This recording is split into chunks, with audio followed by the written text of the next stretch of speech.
симои мустақили якум ток-шоу рӯбарӯ ҷавонон ояндаи худро чӣ гуна мебинанд? Ассалому алайкум бинандагони азизи телевизиони симои мустақили якум. Ток-шоуи рӯбарӯро бо назардошти қоидаҳои беҳтош, боз ҳам бо иштироки ками донишҷӯён, иштироки ками иштирокчиён бидуни коршинос муваққатан мо идома медиҳем. Ман фикр мекунам ки муҳим нафарони зиёд ҷамъ омадан дар студия нест. Муҳим он аст ки ҷавонон андешаашонро гӯянд ва мо тасмим гирифтем ки бидуни коршинос чанд барнома барои шумо таҳия карда бошем, барои ҷавонон минбар дода бошем ки ҷавонҳо андешаашонро гӯянд ва дар интиҳо мо хулоса кунем ки то куҷо муваффақ шудем ва чӣ чизҳо сарфи назар шуд. Ва имрӯз тасмим гирифтем ки дар мавриди ояндабинии ҷавонон ки онҳо дурнамои худро, ояндаи худро чӣ гуна мебинанд баҳс карда бошем ва дар барнома даъват кардем донишҷӯёни факултати филологияи тоҷики донишгоҳи давлатии Хуҷанд ба номи академик Бобоҷон Ғафуровро. Ҷавонони азиз, хуш омадед. ва дар минбари баҳс қарор доранд Юнусов Саидҷон ва Рустамҷон Қодиров. ҷавонон, шуморо хуш омадед мегӯям. Пеш аз оне ки мо баҳсро оғоз кунем, мо як пурсиши афкор бо суоли ҷавонон ояндабин ҳастанд ё не аз нисбатан насли бузургсол пурсон шудем ки натиҷааш пешниҳоди шумо мешавад. марҳамат.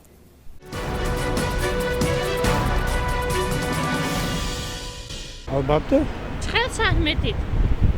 ҳозир бисёри ҷоҳоба бисёри вазифаҳо ҷавонҳои монсобиан ҷавонҳо вазифаҳои додагишон иҷро карда корҳои нағз бурда истодаанд. ои ояндаи тоҷикистон дар дасти ҷавонон албатта ҳастанд. чиқадр фаҳмедид? чиқадршон барои он ки ҷавонон имрӯз бисёр ҳам баянд тараққӣ кардаганд, хонда истоданд, касбу ҳунара омӯхта истоданд. мисол мехоҳандагӣ ҳамаш мисол якта не ки мисол мехоҳандагӣ медонанд оянда чӣ хел мешавад, оянда чӣ хел намешавад. Мехоҳандагӣ шикун гашта мегирад ҳамихел ҳамту нахонда ва ояндаш нест. Мехоҳандагӣ ояндаш нест. Мехоҳандагӣ ояндаш ҳай любой время любой ҷонда. Мехоҳандагӣ одам дар оянда давлат ба оилаи худаш ба фоида мебиёрад. ҳастанд. чиқадр фаҳмедид? камтар вақтам тангтар. Обязательно ҳаста. Чӣ банед? Барои чӣ нест? Чунки хонданошон нағзе. Мактабаи ҳозир институтуи нав кушода шудага. Ҳама чиз бо ҳаёи пешакӣ давраи 91 сол боридеку. ҳамаш 100% мешавад. чуне? ҳама мактабу хондос ку зева хондос. ба ғайр аз дарси мактаб чӣ? хонавӣ ҳам дарс мекунам, мехонам, ҳамашон телевизорро мебинам, телевизор ҳама чизро нишон метиҳад. ба назари ман надонам. шояд вай кунанд. агар вай бинӣ набошад, агар намехонда. ҳастанд. чувене? фаҳмедид? монанда худи ман сети писарам дуташ уже донишҷӯ ояндашона ҷудо нағз мевай мекунанд.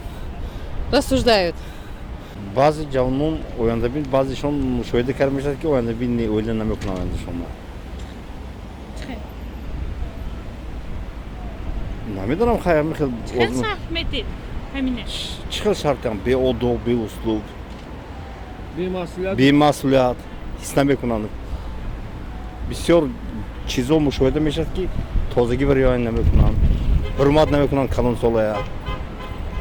аз ҳамин ҷиҳат ман фикр мекунам ки ҳамин хел ояндабинанд ҷавонон чӣ ба неоз чиқадр фаҳмедид? чӣ хел ҷавонон шарте ки ҳаминае ки чунки ҳамин ҷавонон барои ҷавонон ҳаст ки ҳамин ҳаёт ҳам ҳамин ҳайдия бояд ки ҷавонон мана бенидӣ кор мекунанд мегарданд ҳаминае ки ҷавонон ҳаст ки ҳаёт мешавад набошад нест ҳаёт. чӯ нестан ҳастанд ояндабин? чиқадр фаҳмедид? хай одам дунё зев мебиёд агар ояндаша ӯй накунад вай накунад. ҳамаш хонам мегӯяд мана ҳозир бо як корҳои нағза бировардам мана шеърхонию китобхонию ҳамон ояндаша вай мекарда кисе. ояндабин ҳастанд ҷавонон. чиқадр фаҳмедид? мана ҳозир мана корхонаҳо ва пеши мана калонҳо ва ҷавоно ишта мана кор мекунанд, дарс мехонанд.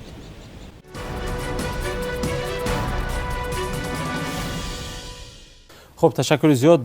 чун шумо пурсиши афкорро шоҳид будед, ба фикри ман албатта шояд ки ин иштибоҳ бошад, насли бузургсол нисбат ба мо камтар бетараф ҳастанд. аз ҷавобҳояшон маълум буд ки камтар бетараф буданд.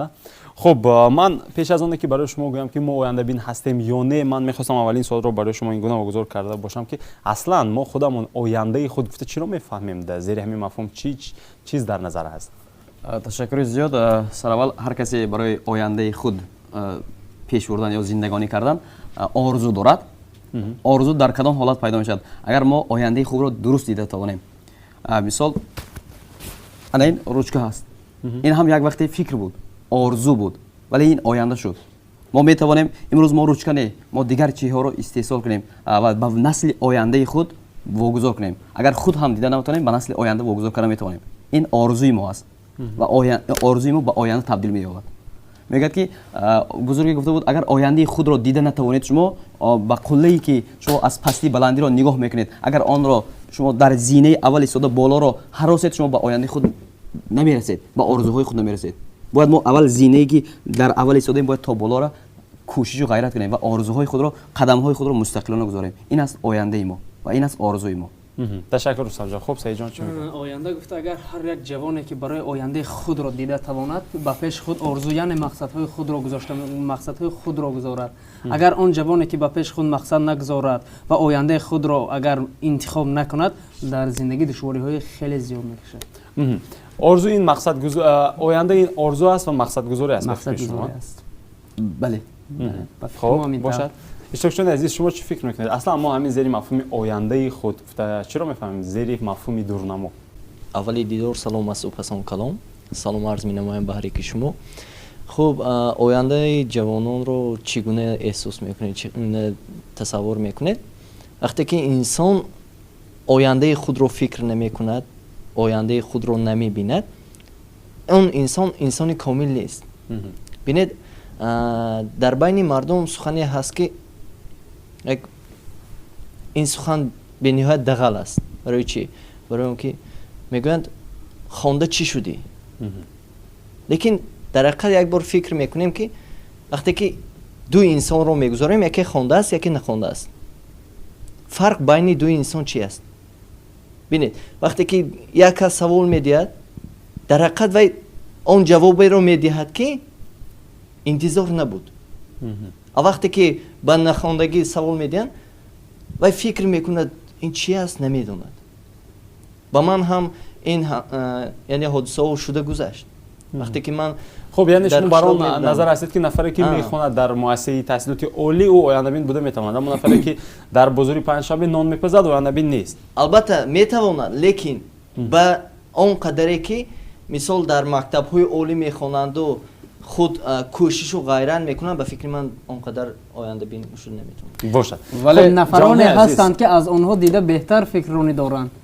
андешаҳои онҳо аз оянда дида зиёд аст. вале мо гуфта наметавонем ки он шахсоне ки нафароне ки мехонанд, онҳо ояндабин ҳастанд. чун нафароне дар донишгоҳ ҳоло таҳсил мекунанд ки ақлан номи худро навишта наметавонанд. чӣ гуфта метавонед? бачаҳои азиз, биёед қабл аз оне ки мо гӯем ки ояндабин ҳастем ё не, мо зери ҳамин умуман ҳамин оянда гуфта чиро мефаҳмем таҳлил кунем. як андоза ман бо фикри шумо ҳоло қаноатбахш нестам ки шумо барои ман шарҳ диҳед ки аслан оянда чӣ аст. марҳамат. ман низ тарафдори ақидаи рустамҷон ҳастам ва оянда орзуи ҳар кас ин ояндаи ӯ аст ва маҳз талошу амалҳои ӯ ӯро ба мон ҳадафаш мерасонад ва ояндаи худ мерасонад. орзу. хуб, шаҳбоз. аслан зери мафҳуми оянда ё худ дурнамо, ман аслан он чиро мефаҳмам ки як дурнамо ё худ оянда як марҳилаи муваққатии ҳаёти инсон аст. масалан имрӯз, масалан дирӯз, имрӯз фардо аллакай оянда аст ва имрӯз масалан ин аст ки мо ба чӣ кор машғул ҳастем ё ба чӣ вобаста ҳастем. масалан оянда аз имрӯз вобаста аст. агар инсон имрӯзашро чӣ гуна гузаронад ё чӣ гуна масалан ба вуҷуд орад, созад, тартиб диҳад хел имрӯзашро, оянда низ ҳамин гуна хоҳад буд ва оянда худ ё дурнамо як марҳилаи муваққатии зиндагист ки масалан имрӯз гузашт, аллакай оянда омад, оянда низ мегузарад, боз як ояндаи дигар аллакай. шаҳбоз, шумо ояндаи худро имрӯз тарҳрезӣ мекунед ё ин ки не?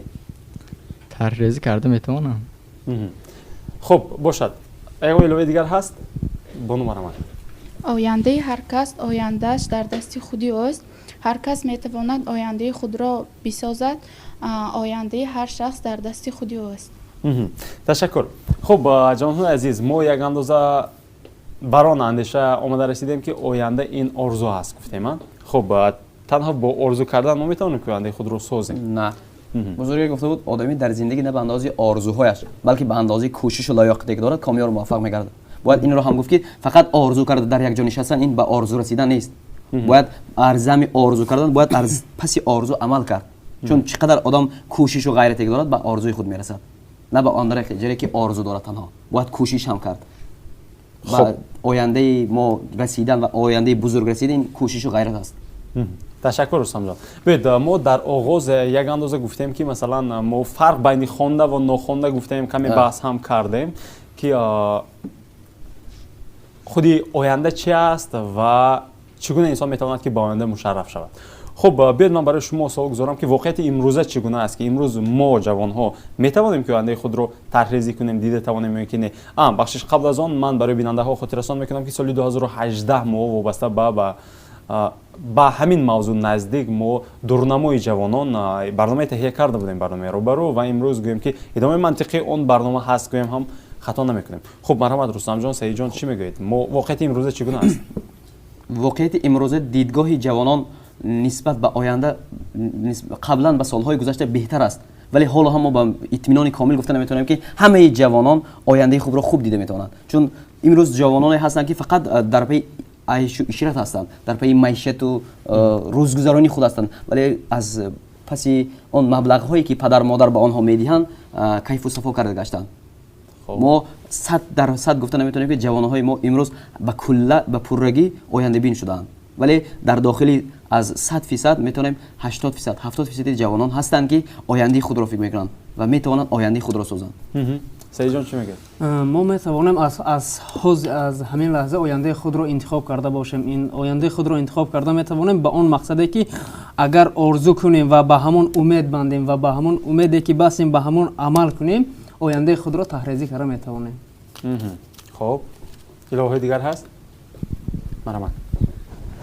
хуб вақте ки инсон доираи ҳамон фикронӣ чӣ қадаре ки фикронии худро дорад, доираи ҳамон фикр мекунад. аз ин боло фикр карда наметавонад. ҷамъбинӣ ҳаст ки ҳар кас ба воситаи фикронӣ ост. хуб вақте ки инсон дар он вақт ояндаи худро дида метавонад ки он як дар дилаш дошта бошад ишқу ҳавас ё орзу. ин орзу як василаест ки ояндаи худро сохта. имрӯз он коре ки мо мекунем ояндаи худро месозем бо коре ки имрӯз мекунем. имрӯз мо кӯшиш кунем ояндаи худро месозем. имрӯз мо ба он хотир маблағ сарф мекунем ки ояндаи худро бунёд кунем. маблағ сарф кардем мехонем, оянда ба мо лозим мешад. оянда худ маблағ меорад. ташаккур. хуб марҳамат. боз ҳаст иловаи дигар? инҷонем ба ин ба ақидаи шумо ҳамчун мисол илова кардан мехостам.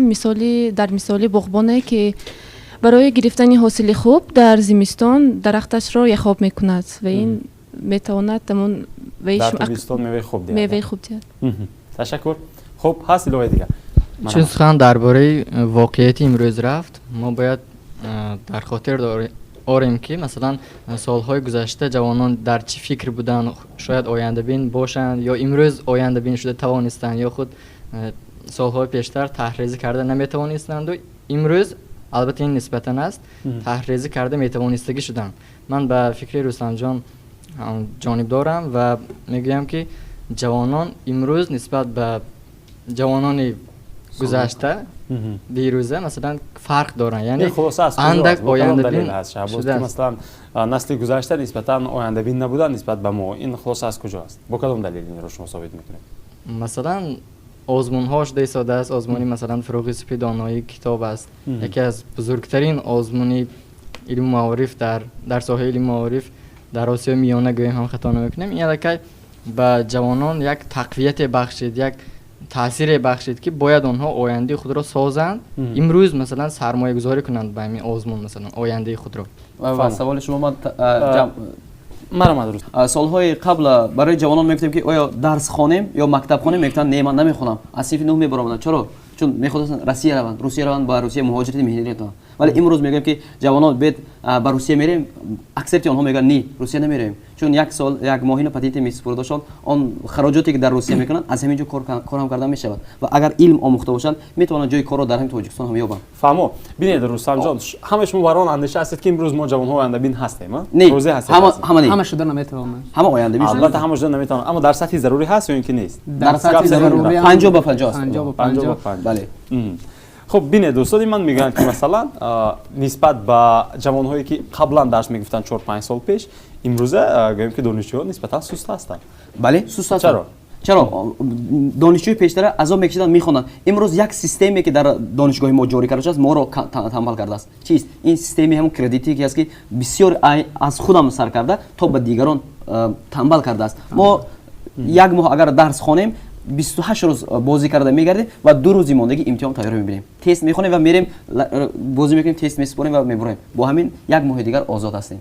یکی از راه‌های تنبل کردن خوانندگان امروز در جامعه و جوانان این سیستم کردیتی است. فهمو انوی بود که خوانندگان کوشش میکردن و میخوندن سوال جواب میکردن ولی امروز ما در قالب شق شده هستیم ما یک سیستم قالب چهارچوبه‌ای که از آن برآمد نمیتونیم. فهمو تشکر شما چی گفتنی میدادم به فکرم خب باز بعضی جوانان نیست وا میخورند که بعد از ختم مکتب یا دانشگاه حالا نمیدونند که کدام اگر بعد از مکتب باشد نمیدونند کدام اختصاص رو انتخاب کنند کجا میرن و بعد از دانشگاه نیست بعضی وا میخورند که حالا جایی کاری انیق ندارند هم تو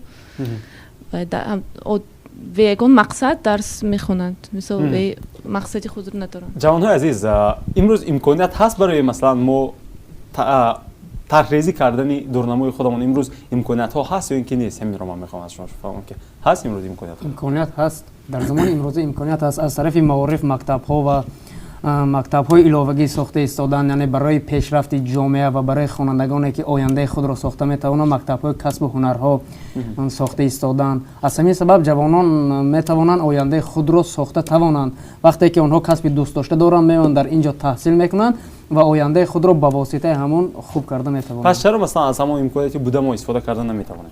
با سطح ضروری منظوری من البته هست نفری که میکنند هست نفری که نمیکنند گفته استفاده من 50 با 50 گفتم برای ما نفری لازم است که ما رو تکان دهد برای ما نفری لازم است که جوانان رو تکان دهد یک استاد گفت وقتی من به درس در آمدم همه صنف را یک نفر اداره میکند یک نفر دانشجوی خواننده بهترین بود دیگرها با اون سوال نمیدادن وقتی بچه‌ها گفتم که تو سوال ده با شما سوال پیشنهاد کنید گفتن خواهی گفت برای من یک کس جرأت نداره سوال دهد پس من گفتم که از این لحظه دیگر همه تو جرأت نداری به دیگران سوال دهی چون یک نفری لازم است که برای روحیه خوانندگان رو بیدار کردن روحیه جوانان رو بیدار کند با کدام راه با آن راهی که آنها رو ترغیب و تشویق کند چون امروز فروغ سوکتانی است سال گذشته 137 نفر اگر خطا نکنم یا تگی 200 نفر در دور نهایی اشتراک کردند این سال 247 نفر اشتراک کردند البته آدمو فهمیده شدن ترغیب و تشویق به مانند همین ترغیب و تشویق فروغ سوکتانی که خوانندگان یا جوانان را یا کلانسالان همه طبقه‌های اجتماعی انسانیت را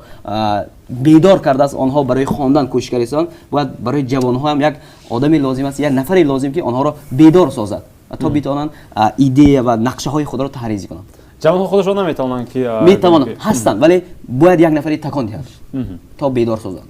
یک جانبه باشه. البته من به فکر رستم جان روزی هستم که وقتی که انسان میتواند در دل چه آرزوهایی دارد چه نقشه‌هایی دارد لیکن در دلش کمی ترس هست ترس نمیگذارد که همون کار را کند و به فکر میفراید که میگوید آیا من همین کار را کنم موفق میشوم یا اینکه نه استاد لیکن میگوید که تو باید که همین کار را کنی ما از اون جهت بعضی جوانایی هستن که امروز بینید اگر ما با 10 دانشگاه باشد 100 دیگر یعنی مکتب های آموزشی هست اگر 10 دانشگاه باشد 100 مکتب های آموزشی هست ما باید که از اون چیز استفاده بریم لیکن ما رو تنبال کردگی یک جهت اینترنت شبکه اجتماعی از اون چی وقتی که ما همون چیز یک چیز پویسک میزنیم و برآورده میتید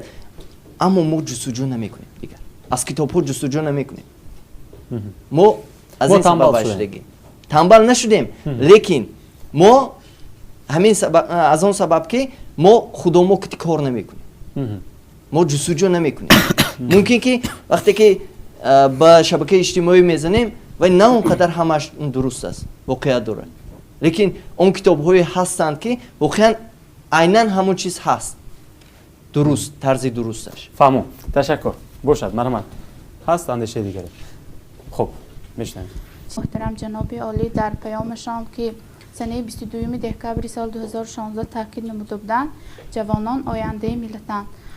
پس ما جوانان از این گفته ها به خود یک جهان گیریم و از پی آینده همین دولت و ملت خود باشیم.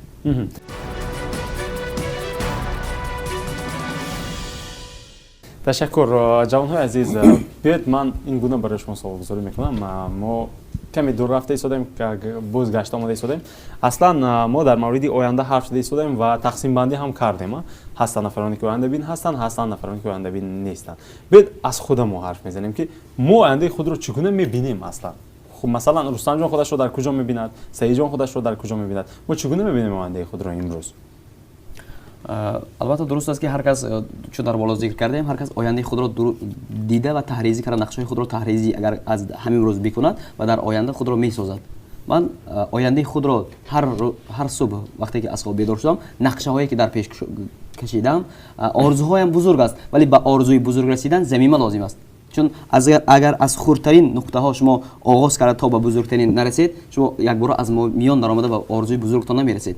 باید من نقشه خود را تحریزی کردم و چون یک کنکورس بودم آرزو میکردم مثال دانشجوی خوب باشم، در صف اول باشم، ولی حالا که در صف اول هم نباشم گفته میتونم که آن چه آرزوی در دل دارم. من هر چی میخوام آرزو و رسیده ایستادم. با کدام دلیل؟ با آن دلیلی که من کوشش و غیرت میکنم. هر چیزی که در نقشه که در پیش میگذارم با آن تا حد امکان قوت دارم، غیرت دارم و کوشش میکنم که برسم به آن. تشکر. خوب آینده که من نقشه خود را کشیده ایستادم و به همان کوشش کرده ایستادم. از وقتی که مقصد خود را گذاشتم و خواستم که در آینده یعنی به دانشگاه آموزگار شدن را به پیش خود مقصد گذاشتم، به همان کوشش کرده ایستادم تا درجه که امکانیت دارم و به همان امکانیت خود را استفاده برده نقشه خود را کشیدم و وقت را جدا کردم. مثلا سحر وقتی که از خواب میخزم نقشه خود را میکشم و همون نقشه که در پیش خود گذاشتم تا چقدر که امکان دارم به همون نقشه خود وابسته کار و فعالیت برده ایستادم. خب بچه ها شما چی میگید؟ آینده من وقتی که آرزو میکردم من آرزو میکردم که باید که من ژورنالیستی موفق باشم در ساحه خود. من همین خیال کردم که آرزوی خود رو نوشتم به روی اکرانی تلفنم گذاشتم، به سطر اکرانی تلفنم گذاشتم. هر سحر میخیزم وقتی که تلفن رو میقاپم اول همون چیز رو میبینم. این برای من یک موفقیت است. برای چی؟ وقتی که من همون چیز رو میبینم با فکرم میرسد که ها من همین طور آرزو دارم، من باید کوشش کنم همین چیز که آینده همین مقصدم برسم. و یک چیزی هست که وقتی که میگوید امروز از همه روزی بهترین است برای که خودت رو عوض کنی، زندگیت رو عوض کنی. و همین خاطر من آینده خود رو چنان تحریزی کردم که من باید که سر اول این کار رو میکنم، بعد اینش رو از کوچکش سر کرده بعد آیسته آیسته میبرم. چون که میگن همین نوربون با آیسته آیسته میبرید. فهمیدم شما. تشکر. خوب مرحمت. هست بازی لایه دیگر اینجا اصلا من آینده خود را اصلا خود آینده بینی نچندان کاری سهل است، آسان است، چون دیده توانستن آینده بسیار کاری دشوار است. چون ما میگوییم از چند نفر فکرها بیان شد که من دیده میتوانم آیندم را یا خود تحریز کرده میتوانم. البته این درست است، شاید توانم، لیکن به چه دلیل میگویند که من دیده میتوانم؟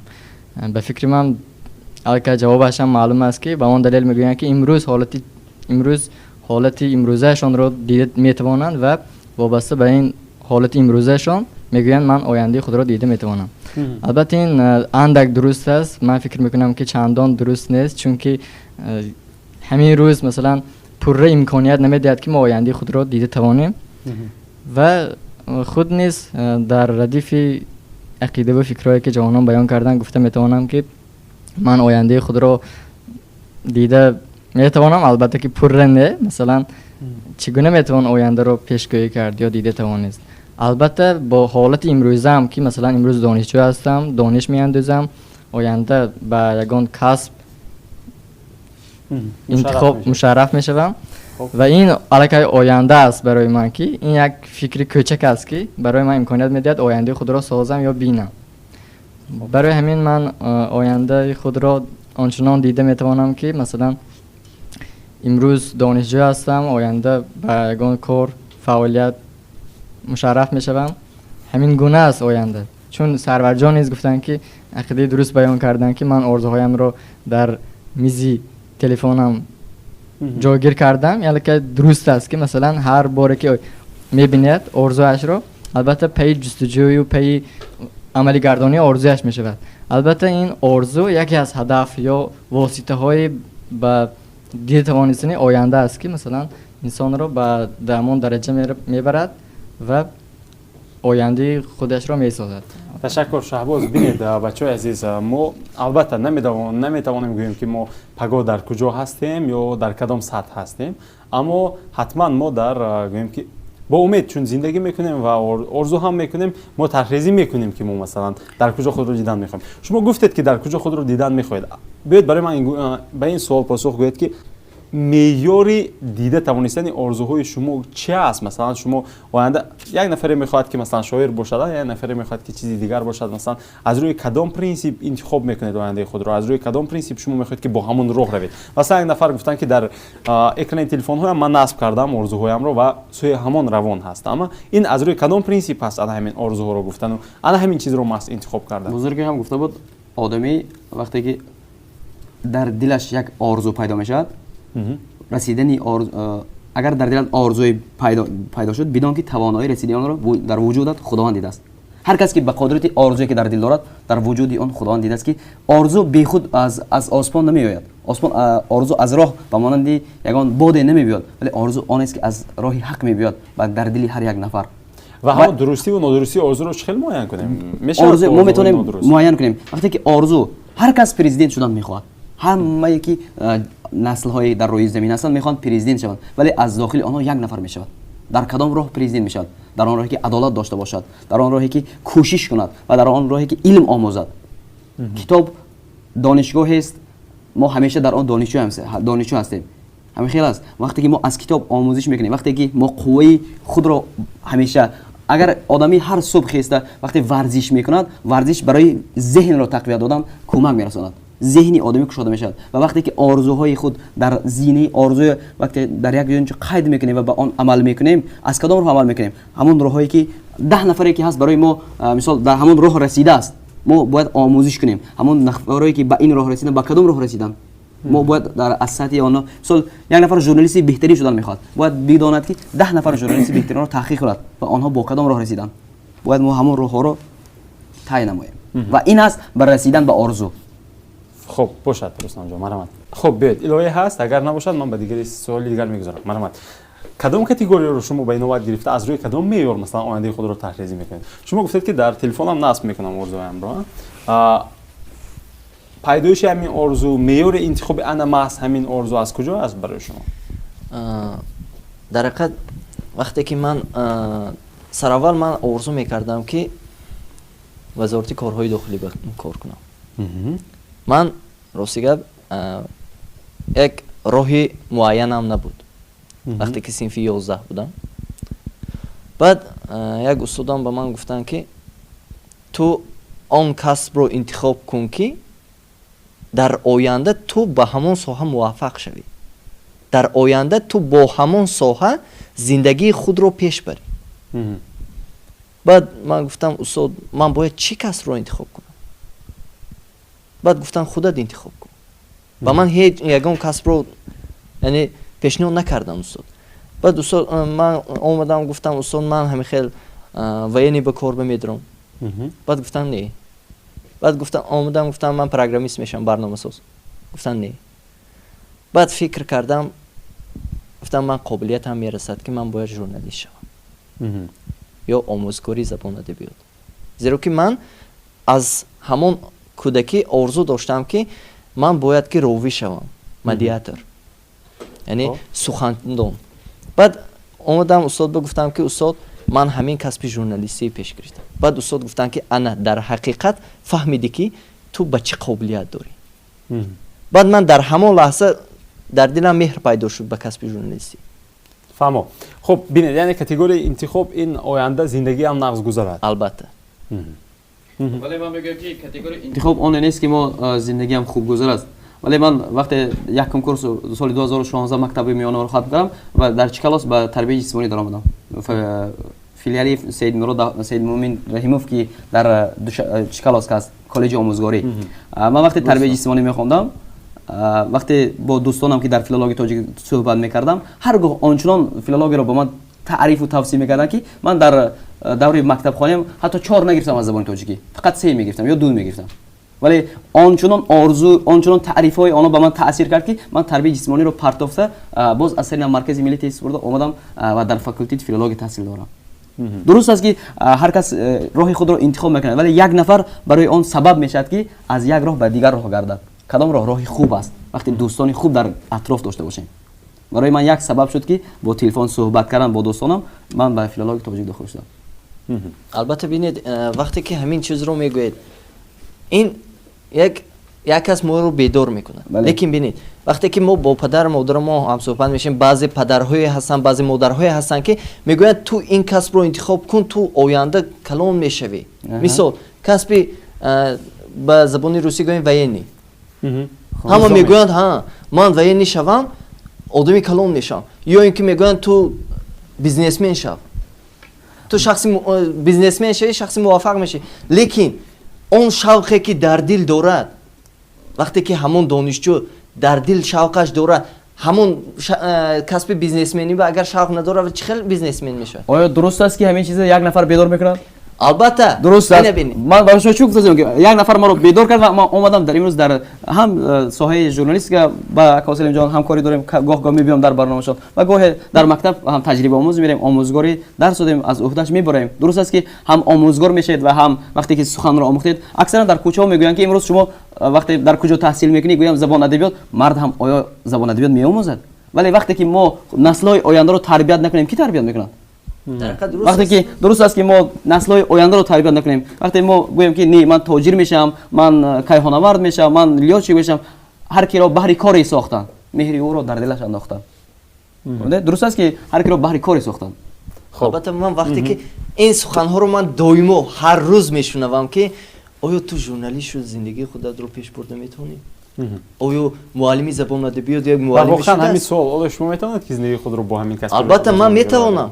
من حاضر در همین لحظه من اون نقشه هایی که در آینده دارم اون نقشه رو کشیدم که من آینده وقتی که دانشگاه رو ختم میکنم من باید که اینمی کار رو کنم. در یک روز من نقشه‌ام رو 3 کار تقسیم کردم. آیا اون نقشه‌ام عملی میشود یا اینکه نه؟ لیکن از 2 یا از 3 یک حصهش عملی میشود. من باوری دارم که عملی میشود. تشکر. خوب تشکر زیاد. شما چی میگید بچه‌ها؟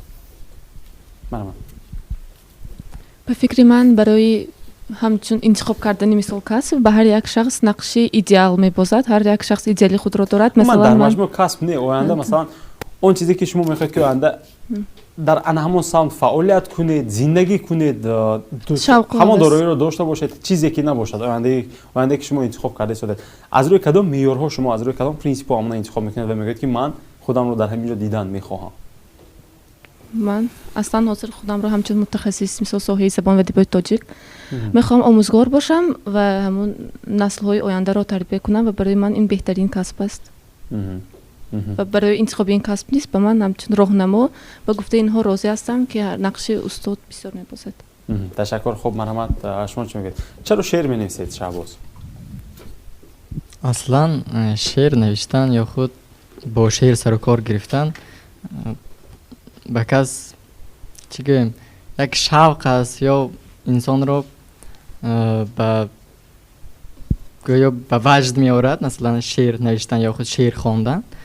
البته این به دل من همان لحظه پیدا شد که چون از آثار ادبیات کلاسیک فارسی یا معاصر برخوردار شدم آموختم جستجو کردم و با شاعران سر و کار گرفتم و صحبت کردم. این حرکت به دل من مهر انداخت و این اصلا شعر نوشتن نیست، خود هدف دارد. مثلا هر یک شاعر با یگان هدف یا مقصد شعر می‌نویسد. چون مقصد من از شعر نویسی به گفته استاد لایق این است که من باید توسط شعر میخواهم من باید توسط شعر از زندگی انتقام گیرد. شاعر این گونه باید باشد و گفته استاد لایق. برای همین شعر می‌نویسم. پسند است گویا مشغولیتی دوست داشته باشد.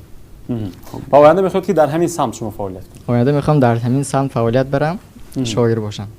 خب برای من باز هم نگفته ایستادید که بگذار نفر روزنامه‌نگار میشود، نفر نظامی میشود، نفر شاعر میشود، قبول است، اما محض چرا همین انتخاب از کجا برای شما است؟ همین دورنامه شما چگونه طرحریزی کردید که میگوید که من آینده ژورنالیست میشم؟ این وقتی که یک چیز رو میفهمید، یک کسب رو انتخاب میکنید، البته و شوق است در دل. این شوق است که ما همون کسب رو انتخاب میکنیم. این در دل مهر است که همون اون کسب رو انتخاب میکنیم. و البته این هم از همین چیز آغاز می‌یابد. از مهر، از شوق، از آرزو، از یعنی باوری، امید.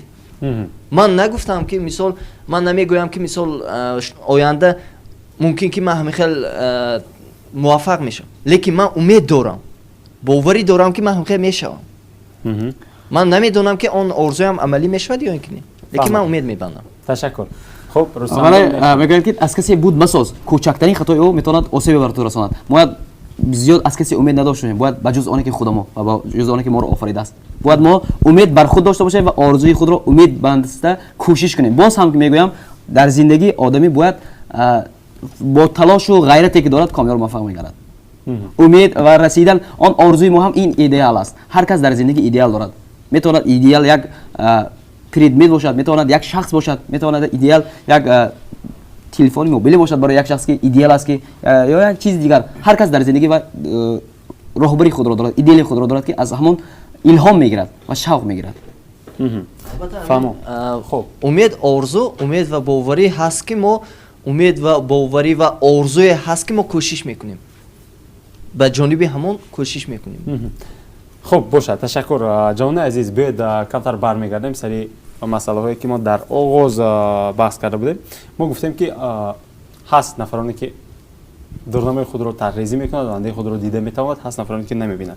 و ما از امکانیت ها گفتیم و همه شما باید گفتید که امکانیت هست. امروز همه امکانیت برای خود ما هست و ما خودمون باید که کار کنیم. همین گونه. بله. خب اگر ما مثلا امکانیت رو دیده نتوانیم، پس مشکلی در چه است که ما مثلا نه همه ما امکانیت رو دیده نمیتوانیم؟ باز هم که میگویم امکانیت رو ما دیده میتوانیم، ولی برای دیده نتوانستن ما یک سبب است. ما از مطالعه دور شده ایم. از چی دور شده؟ از مطالعه، از خواندن کتاب، از خواندن گازیت و ژورنال. چون میگفتن ما خورد بودیم، میگفتن ما مجله میخونیم، گازیت میخونیم، ولی امروز یگان جو بار دیدید که شما در دست یگان خواننده مجله باشد. روزنامه ها آبونه میشن ولی همه در تاکای کتاب تریزه و در دیگر جاها با مانند چنگ ذکر خورفته است. ما نمیخونیم، ما از مطالعه دور شده ایم. هر چی قدری که ما مطالعه میکنیم آینده بینی خود رو وسیع میکنیم. ببینید رستم جان، اون چیزی که ما مطالعه میکنیم ما در عمل تطبیق کرده میتوانیم که اگر با دقت مطالعه کنیم. اون چیزی که میخونیم باید درک کرده توانیم. پیش از آن که یک چیزی رو به دست میگیریم باید به خود باوری داشته باشیم که اون چیز رو میتونیم. ما از چیزهای خردترین آغاز میکنیم و به بزرگترین میرسیم. همین طور است.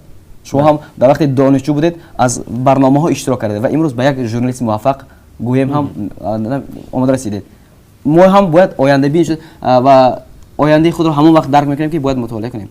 سری همه چیز از مطالعه و کوشش و غیرت. تشکر رستم جان. خب سعید جان، باز بار دیگر من سوال میکنم. تشکر. ما اندیشه البته رستم جان رو شنیدیم. ما گفتیم که امکانیت هست یا امکانیت نیست. امکانیت هست یا اینکه نیست؟ امکانیت هست. چرا مثلا ما با پروژه دیده نمیتوانیم آن رو؟ بسیارتر جوانای ما با کارهای بیکار شغل برزده ایستادن، با کارهایی که از طرف خود مثلا همون کاری که کرده میتوانن با اون دقت نکرده کارهای بسیاری در جامعه خودمون بسیار شده ایستاده است و میگویند وقتی که من در فلان جا تحصیل کردم آینده ندارد، یا میگویند وقتی که من همین کسب را خواندم در همین جا کار کردن نمیتوانم. سبب این میگویند برای چی تو کار کردن نمیتوانم؟ میگویند یا جای کارخانه نیست است یا جایی که ما در آنجا کار و فعالیت نکنیم اون چی نیست است. аз тарафи ҳукумати ҷумҳурии тоҷикистон ҳар сол ҷойҳои корҳо сохта шуда истодааст. аз ҳамин сабаб гуфти рустамҷон ки онҳо рӯзнома намехонанд ва намедонанд ки дар куҷоҳо чизҳо сохта шуда истодааст ва чиҳо ба фаъолият оғоз кард. аз ҳамин сабаб ҷавонон бисёртар вақти худро ба интернет сарф мекунанд. сарфи назар аз худам ки вақте ки худам вақти бекор мешам ба даст рӯзнома намегирам, мегирам ё фейсбук ё инстаграм ки бисёртар ҷавонон ба ҳамин кор мекунанд. диққати худро равона кардан. аз ҳамин сабаб ояндаи худро дида наметавонанд. сарфи назар аз худамон неву аз худамон оғоз кардан. аз худам оғоз кардам. хуб марҳамат. ман як бо як мисол ин гапро мегӯям ки вақте ки ман як дарси устод Саидмурод Давлатовро тамошо кардам, ба устод савол шуд ки чаро ҷавонони мо аз китоб хондан дур аст, чаро китобхонаҳо дар худи Хуҷанд ё ки вилояти Суғд ё ки Душанбе кам кушода шудааст.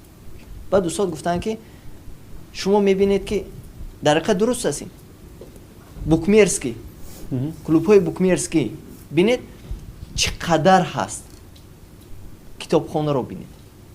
а вақте ки ҳамту дохили букмерский мебинед чӣ қадар инсон ҳаст, чӣ қадар ҷавонон ҳаст ва ба китобхона медароед чӣ қадар ҷавонон ҳаст.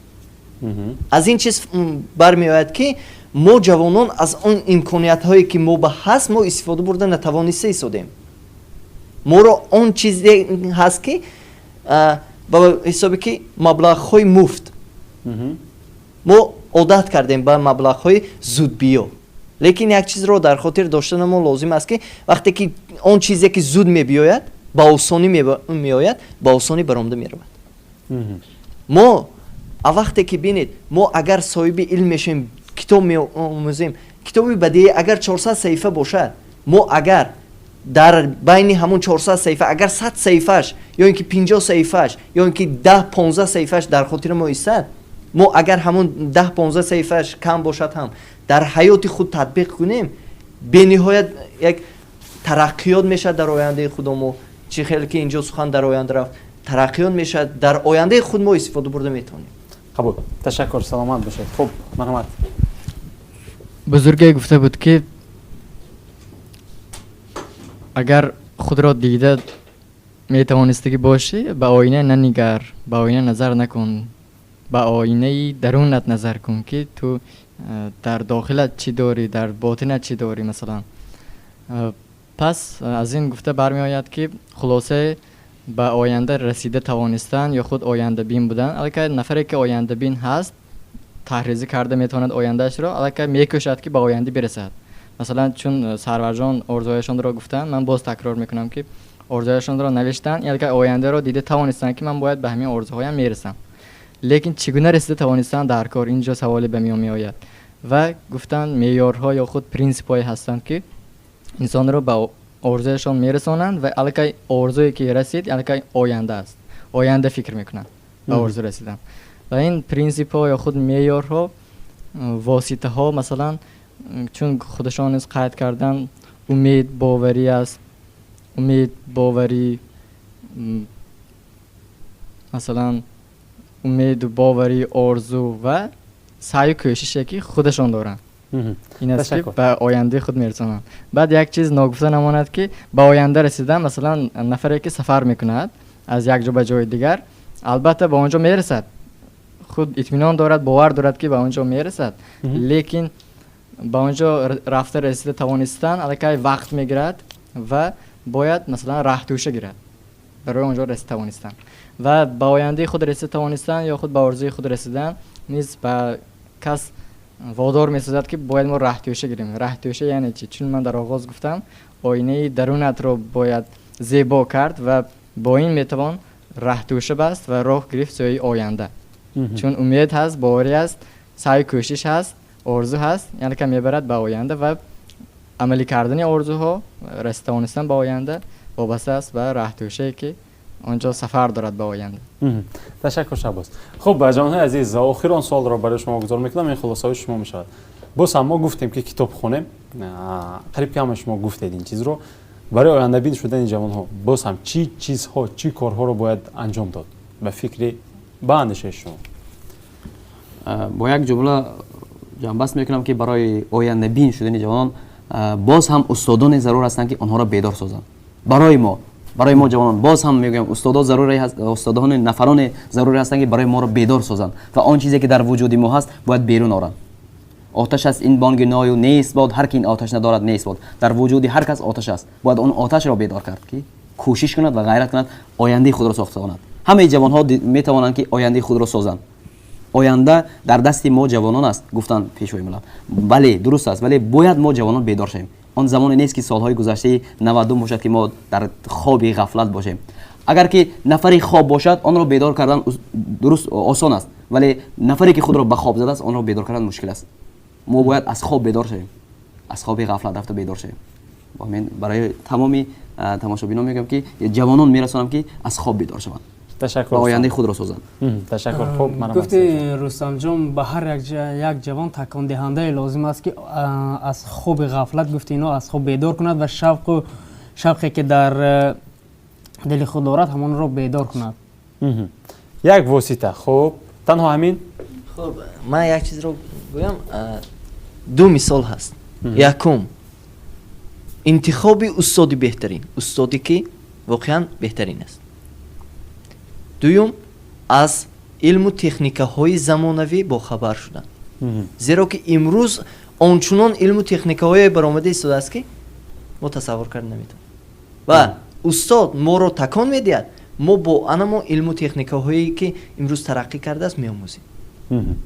تشکر. خوب هست خلاصای شما همون چی تکنیک باعث شده ایستاده است که جوانای ما وابسته انا همون به تنها محدود شده و پیش نرفته. جوانای عزیز وابسته به استفاده تکنولوژی و تکنیک ما موضوع دیگری برای شما پیشنهاد میکنیم و بحث میکنیم. منم از شهباز. استاد لایق میگویند من زنده ام به خاطر دیداری آرزو. یعنی برای چی میگویند اینجا نظر کنید که من زنده ام زنده بودن مثلا و جای دیگر آرزو. مثلا زنده بودن تا کجای من زنده ام مثلا هیچ کس نمیدونه تا کجا زنده است. لیکن میگم من زندم به خاطر دیدار آرزو من تا به آرزویم نرسم نمیمیرم گفتنی گپ به فکر من. یعنی که کس را مثلا آرزو پیش میبرد و عملی شوی آرزو او را آینده بین میکند و آینده ساز میکند مثلا. و من باور دارم که جوانان امروز مثلا خاصتا آینده خود را دیده میتونن البته نسبتا است و امکانیاتی که جوانان دارند در داخل خودشان وجودشان توانایی که دارند البته هر یک انسان توانایی به آرزو رسیدن خود را و آینده ساختن خود را دارد و به کل جوانان آینده خوب و زیبا را آرزومندم. تشکر شهباز. سلامت باشید. تشکر. خب جوانهای عزیز استاد این تنها کلیدواژه هست که به انسان راه نشان میده. باقی مانده رفتن با راه این در دست خود جوان هر یک انسان هست. درست راضی هستید با همین چیز. پس خودی ما رو میباید که کوشش کنیم هر چیزی که در آینده هست این در دست ماست. بله. خب تشکر زیاد بیننده های عزیز. ما در مورد آینده بینی جوان ها آینده خود رو چگونه میبینند بود موضوع ما که در برنامه ما دانشجویان از فاکولته فیلولوژی تاجیک دانشگاه دولتی خوجند به نام اکادمی بابا جان غفورов اشتراک کرده بودند. من در انتها چی میگم؟ استادم همیشه میگفتند که جوانهای امروزه میخوان نهال امروز شناندهشان را به نتیجه حاصل نهال امروز شناندهشان را پگاه در بازار پنجشنبه میفروشند. اما البته چون ما میدونیم میگونه نمیشد. برای آنه که ما حاصل اون نهال را در بازار فروشیم ما چندین سال هست که باید آب دهیم شاخه‌اش را قیچی کنیم و دیگر کار را کنیم و آینده ما هم از قدم امروزی ما وابسته است که امروز اگر ما عملا آن کاری که میکنیم ما نتیجهش را خواه و نخواه پگاه خواهیم دید. ما کو اندیشه‌مون رو گفتیم باز هم خلاصه درست اندیشه درست از خود شما است بیننده عزیز. این برنامه روبرو بود تا برنامه بعدی. خداحافظ.